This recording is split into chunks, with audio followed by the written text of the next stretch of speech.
Hello friend, welcome to back my YouTube channel. আমি উর্মিলা। আজ আমি নিয়ে এসেছি তোমাদের সামনে নতুন কোনো একটা ভিডিও নিয়ে। আর ভিডিওটি স্কিপ না করে পুরোটা দেখো বন্ধুরা। আর ভালো লাগলে লাইক, কমেন্ট, শেয়ারের পাশাপাশি চ্যানেলটি সাবস্ক্রাইব করে পাশে থেকো। আমার এই ভিডিওটি শুরুর প্রথমে বলবো, সকল ইউটিউবের বন্ধুরা তোমরা কেমন আছো? আশা করি সবাই ভালো আছো এবং সুস্থ আছো। আর আমিও তোমাদের বড় ছোটোর আশীর্বাদে ভালো আছি এবং সুস্থ আছি।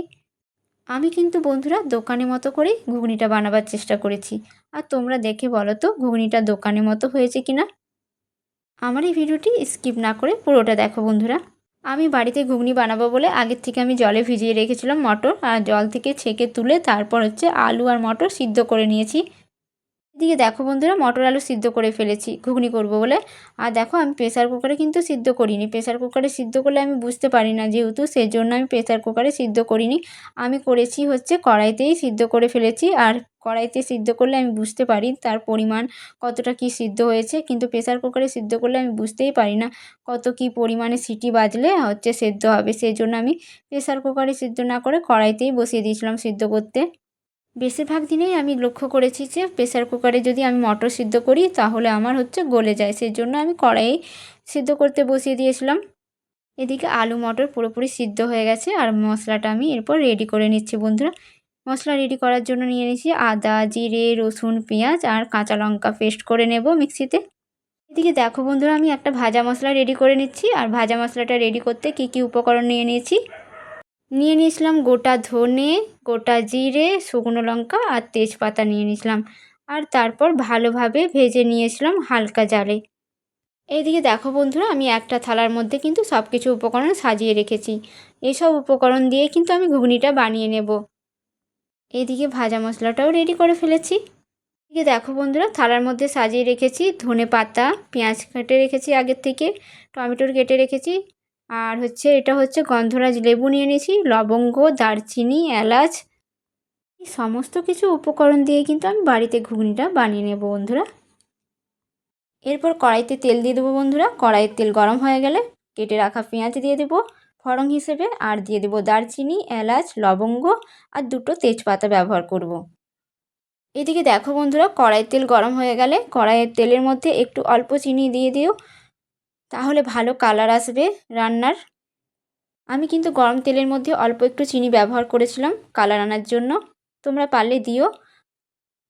আমি তো দোকানের মতো করে ঘুগনিটা বানাবার চেষ্টা করলাম বন্ধুরা, জানি না কতটা কি হয়েছে, তোমরাই বলো। আর ঘুগনি খেতে কার কার ভালো লাগে। আর আমার বাড়ি প্রত্যেকেই ঘুগনি খেতে খুব পছন্দ করে। আবার সাথে যদি লুচি হয়ে যায় বা পাউরুটি, তাহলে তো খুবই জমে যাবে। এরপর বন্ধুরা মশলাটা কষে নেব। মশলাটা যে আগে থেকে রেডি করে নিয়েছি, আদা, জিরে, রসুন, পেঁয়াজ আর কাঁচা লঙ্কা দিয়ে যে পেস্টটা করে নিয়েছি মিক্সিতে, সেই মশলাটা আমি এর মধ্যে দিয়ে দেব। তারপর ভালোভাবে কষে নেব। এরপর আমি ভালোভাবে মশলাটা কষে নেব বন্ধুরা। ভালোভাবে মশলা কষা হয়ে গেলে আগের থেকে যে সেদ্ধ করে রেখেছি আলু আর মটর, সেটা দিয়ে আমি ভালোভাবে নেড়েচেড়ে আবার কষে নেব। আর যত বেশি কষানো হবে বন্ধুরা, রান্নার স্বাদ তত বাড়বে। সেই জন্য মশলাটা আমাদেরকে ভালোভাবে কষিয়ে নিতে হবে। আমি কিন্তু বন্ধুরা আদা, জিরে, রসুন, পেঁয়াজ এটা মিক্সিতে পেস্ট করে নিয়েছিলাম। তারপর এর মধ্যে দিয়ে দিয়েছিলাম আমি ধনে গুঁড়ো, একটু লঙ্কা গুঁড়ো আর একটু জিরা গুঁড়ো দিয়ে দিয়েছিলাম। তারপর আমি অল্প জল দিয়ে আমি মিশ্রণটা গুলে নিয়েছিলাম। সকল বন্ধুদের কাছে আমার একটাই রিকোয়েস্ট, বন্ধুরা পুরোটা দেখো স্কিপ না করে। ভালো না লাগলেও ভালোবেসে একটা কমেন্ট রেখো, ছোট্ট কমেন্ট। এছাড়া যেসব বন্ধুদের আমার এই ভিডিওটি ভালো লেগেছে তারা ভালোবেসে একটা ছোট্ট কমেন্ট রেখো। এছাড়া দোকানের মতো ঘুগনি বানিয়ে খেয়েও খুবই ভালো লাগবে। আমি তো দোকানের মতো করে বানাবার চেষ্টা করলাম, জানি না কতটা কি হয়েছে। এদিকে দেখো বন্ধুরা, আলু মটর কিন্তু ভালোভাবে কষানো হয়ে গেছে। আলু মটর তো কষানো হয়ে গেছে, এরপর এর মধ্যে কিন্তু আমি ঠান্ডা জল ব্যবহার করব না। গরম জল বসানো হয়ে গেছে, সেই জন্য একটা পাত্রে আমি গরম জল বসিয়ে দিয়েছি। গরম জল হয়ে গেলে আমি আলু মটর যে কষানো হয়ে গেছে তার মধ্যে দিয়ে দেবো ঝোলটা বানানোর জন্য। দেখো বন্ধুরা, মোটামুটি ভালোভাবে আলু মটর কষানো হয়ে গেছে কিন্তু। এরপর আমি গরম জলটা দেব। গরম জল দিলে ভালো হয়, তরকারির স্বাদটা একটু আরও দ্বিগুণ বেড়ে যায়। সেই জন্য আমি গরম জলটা ব্যবহার করলাম। তোমরা পারলে ঠান্ডা জলও ব্যবহার করতে পারো।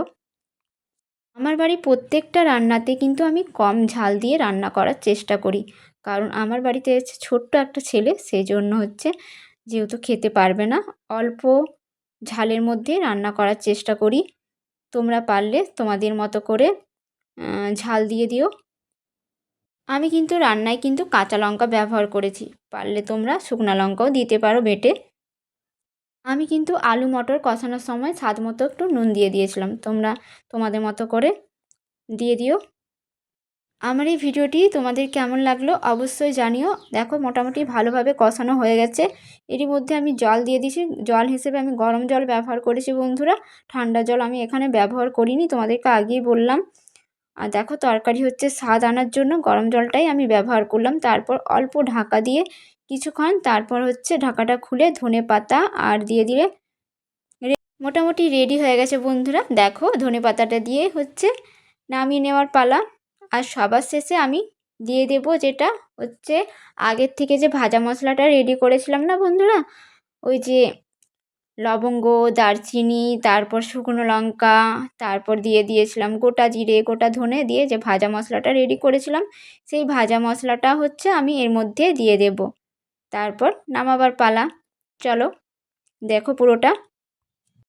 মোটামুটি দেখো বন্ধুরা ঘুগনি কিন্তু রেডি হয়ে গেছে। আর তোমরা কে কে খাবে চলে এসো। তারপর ছেলে প্রচণ্ড বায়না করছিল ঘুগনি খাবে বলে, আর ঘুগনি খেয়ে সে পড়তে যাবে, সেই জন্য আমি একটা বাটিতে নিয়ে নিয়েছি ঘুগনি। দেখো তারপর ছেলেকে দোকানের মতো করে ঘুগনিটা বানিয়ে দিলাম। আর দোকানের স্টাইলে আমি ঘুগনিটা বানাবো বলে দেখো আগের থেকে শসা কেটে রেখেছি, তারপর কেটে নিয়েছি গাজর, অল্প গাজর কেটে নিয়েছি, তারপর হচ্ছে একটা হচ্ছে গন্ধরাজ লেবু নিয়ে নিয়েছি বন্ধুরা, আর হচ্ছে ঝুরি ভাজা নিয়ে নিয়েছি, চানাচুর নিয়ে নিয়েছি, আর পেঁয়াজ কেটে নিয়েছি, আর ধনেপাতা অল্প কেটে নিয়েছি। দেখো বন্ধুরা তারপর ভালোভাবে আমার ছেলেকে দিয়ে দিয়েছি খেতে। দেখো মোটামুটি কেমন হয়েছে অবশ্যই জানিও। আর দেখতে খুব সুন্দর কিন্তু লাগছে, জানি না খেতে কেমন লাগবে। দেখতে তো খুবই ভালো লাগছে, তোমরাও এভাবে বাড়িতে ট্রাই করো, খুবই ভালো লাগবে খেতে বিকেলে বা সন্ধ্যের দিকে। আমার তো ঘুগনি খেতে খুব ভালো লাগে, আর আমি খুবই ভালোবাসি ঘুগনি খেতে। আমার বাড়িতে প্রত্যেকেই ঘুগনি খেতে খুব ভালোবাসে, তারা বিশেষ করে আবার পাউরুটি বা লুচি পরোটার সাথে তারা খুবই ভালোবাসে খেতে। আমি ভালোভাবে দোকানের মতো করে সাজিয়ে নিলাম। দেখো বন্ধুরা সাজানোর জন্য আমি আগের থেকে পেঁয়াজ কেটে রেখেছিলাম, দেখো এইদিকে কেটে রেখেছিলাম শসা, আর হচ্ছে গাজর কেটে রেখেছিলাম, অল্প অল্প করে কেটে রেখেছিলাম। আর একটা হচ্ছে গন্ধরাজ লেবু নিয়ে নিয়েছিলাম, অর্ধেকটা কেটে এর মধ্যে দিয়ে দেবো রসটা, খুবই ভালো লাগবে খেতে। গন্ধরাজ লেবু দিলে তো আরও টেস্ট বেড়ে যাবে। তোমরা পারলে পাতিলেবুর রস দিতে পারো। আমার বাড়িতে যেহেতু গন্ধরাজ লেবু ছিল, আমি গন্ধরাজ লেবুটাই ব্যবহার করলাম। চলো মোটামুটি রেডি হয়ে গেছে বন্ধুরা, কে কে খাবে চলে এসো আমার পরিবারে।